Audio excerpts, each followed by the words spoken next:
Welcome to Timber&Terra. I'm Glenn, and this is the site of, I think it was my last video, where all the action was regarding getting hung up on a rock. So that's this. You can see all the scrape marks from the chains on my wheel. Anyhow, it looks so innocent just sitting here now. So this is sort of the alleyway of a couple of big trees I took down. So I'm going to sort of start on this edge here and then work my way in. A lot of those taller trees are quaking aspen. They will come down. There are some bigger red maple that'll come down as well. It could be that we find some, another softwood, a fir or two to take down, but I kind of doubt it. So I think a lot of this will be, taking down the aspen and red maple I mentioned, as well as really a lot of cleanup. So my plan here as far as products, like the larger aspen, if there is a 16-foot saw log, I will take that for myself to cut into boards. Any of the other aspen I'm just going to cut up and leave on the ground. I'm not going to take it out for firewood. The better red maple, if it's straight, it doesn't, it's a decent size, I may take that out for firewood, but I have so much. So now that the March sun is sort of melting anything that's exposed, that's dark, because it absorbs the heat. You can see my firewood pile there to the left, my softwood saw log pile here to the right that I'm going to sell. So I don't really need any more firewood, and I have better firewood at my woodlot anyhow. So I'm going to continue on what I tried to do last video, which was focus less on the details of what I'm cutting and why I'm cutting it, maybe how I'm cutting it, dragging it out, that sort of thing. And more really just on the action, the activity. So I thought I would give an overview now, and then sort of a post-mortem at the end. And then if there's anything interesting along the way, certainly I'll stop and I'll talk about it. But one thing I do want to point out here, because I think I mentioned it a couple of videos ago, when I took the multiple stem red maple and made it a single stem, I've done a fair amount of that over the years. There's a red maple here I think I'm going to take down. That was 2 stems. Boy, it's hard walking in here without snowshoes, because you walk along and then all of a sudden you dive down to your thighs. So this was a red maple. I don't know, it might have been 4 or 5 years ago. It wasn't that long. It was a 2-stem tree, I guess 3-stem. And I made it down to a single stem. In fact, you can see the hinge here where I fell it, sort of that way. But you can see here that's, the dead stem is healing over. Inside this will be rotten. I'm not sure that it impacts much the original stem or the stem that I left. But I will be interested when I do cut this down if there's a difference in the growth rings, if there was an obvious acceleration in its growth after I took these 2 stems off. So over here you can see there are plenty of nice healthy fir. Some are maybe not so healthy. I generally judge that by how long the leader stem is, how much it's grown in the past year. The ones that are close to us have grown probably the better part of, a foot, 12 inches. Some of the ones like that one right up there, doesn't look like the top has grown that much. But they do tend to slow down, I think, in height growth as they get older anyhow. So there's a good crop of fir here. I'm going to sort of release, if you will, taking this red maple down. There's another double stem that I cut. In this particular area, there's not quite as much cedar. There are a handful over there, but not quite as dense as other areas that I've cut. So I'm going to cut these down, and then sort of the first big tree we'll cut is going to be that quaking aspen, which the original top died. You can see right there, and then a new one sort of took over. That's why it has a little bit of a hitch in its stem. Over here, I'm just going to leave those red maple. There's not much in the way that they're sort of blocking for light, at least until later. You can see right there, that uprooted tree is a larger poplar or quaking aspen. Again, if it meets my criteria for a decent saw log, I'll take the stem up. Otherwise, I'll just cut it in place. Actually, I'll probably wait because it's covered with snow and do that when the snow's gone. All right, let's take down some trees. So before we start cutting, I thought I would sort of review this map again. In fact, this is an updated map.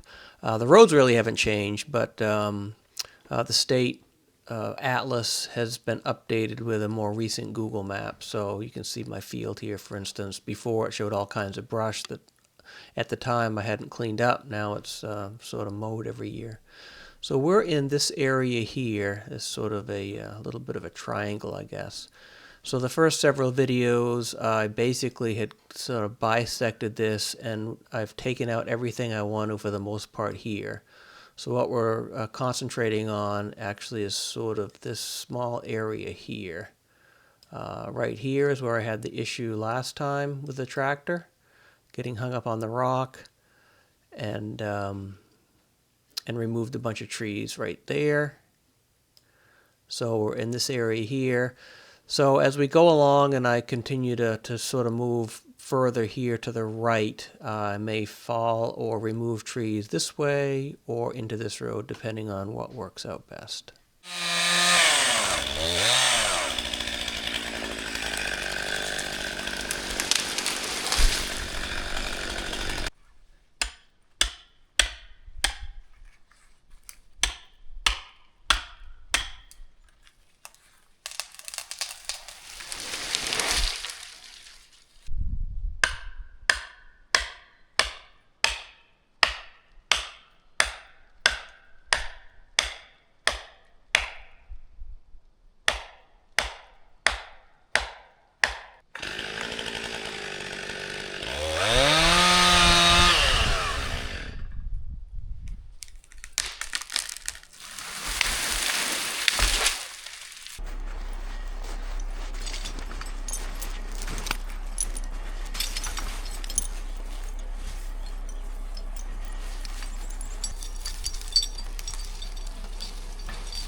So this is a stump of that tree that had, actually I think it was 3 different stems that I had cut off. 1, 2, and then one that's still attached to the main trunk.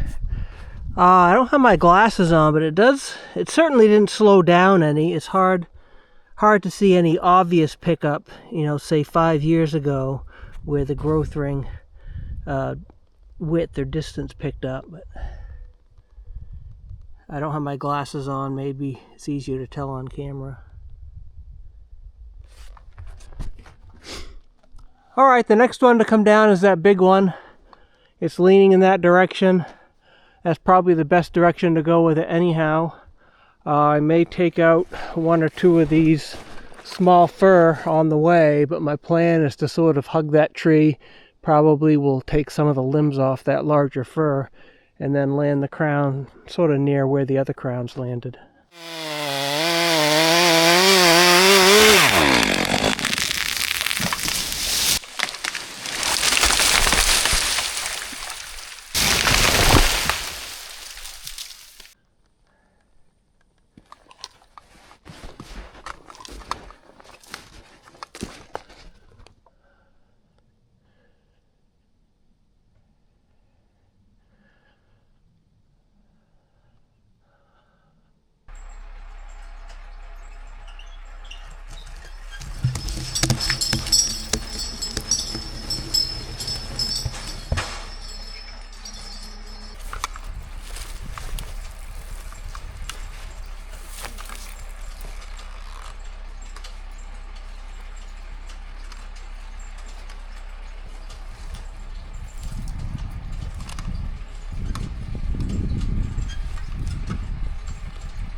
Well, for better for worse, I think we made quite an impact. I guess I forgot to chop up that gray birch.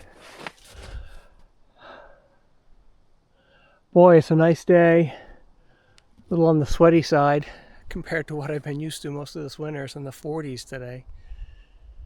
So you can see there's still a lot of poplar left, some red maple. Plenty of work to do, but sort of a post-mortem. So, you know, all the fir here, you know, have sort of unlimited light. That's just a dead elm. I'll probably just leave that.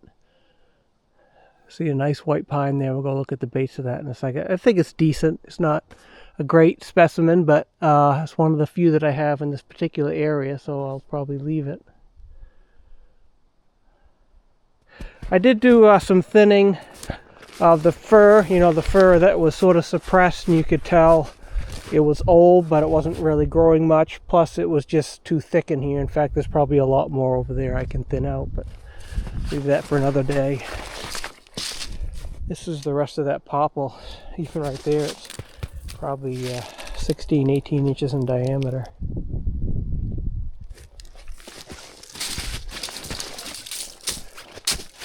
This is its stump. Still have a branch caught up there. I can't quite get it out, but the wind will probably take it down. So there's that pine.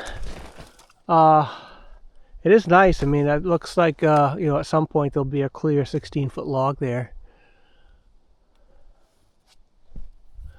That's where we were last time. We sort of made that alleyway of a couple big trees. So I got hung up over there. So I did come on this side of the rock wall. There is sort of a little, you know, sort of a clearing, just hasn't grown in yet from the original pasture land. So this black cherry I'll leave. It's relatively straight. We'll just see what it turns into. It's really not doing much as far as shading anything else.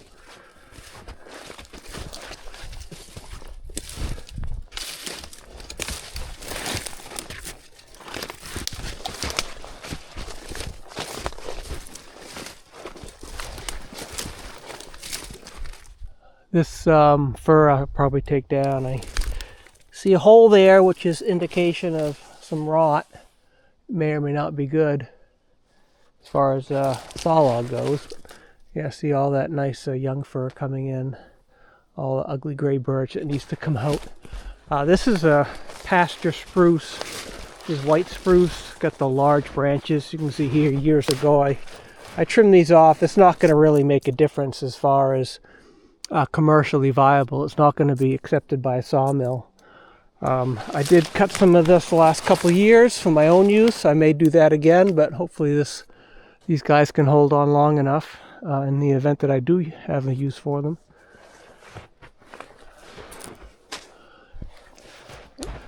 So if you remember, several videos back, I cut a cherry tree. There were two of them together. That one right there is what's left. It's a single stem, but it branches off up there. I fell it this way. I took out, I think, a log and maybe a little bit of firewood, but there are two stems here. I said, well, it'd be easier to get out this way. Well, this way is now. So at some point I'll take those out, but you know, there's a lot of these aspen. They're not bad aspen. I mean, that'd be, you know, grow up to be a nice tree. There's just not much use for them.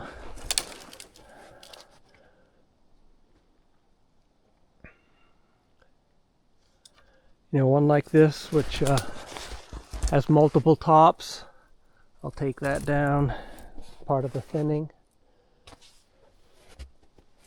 So I think we'll call this a good day. I had fun. I got a lot accomplished. I feel good about it.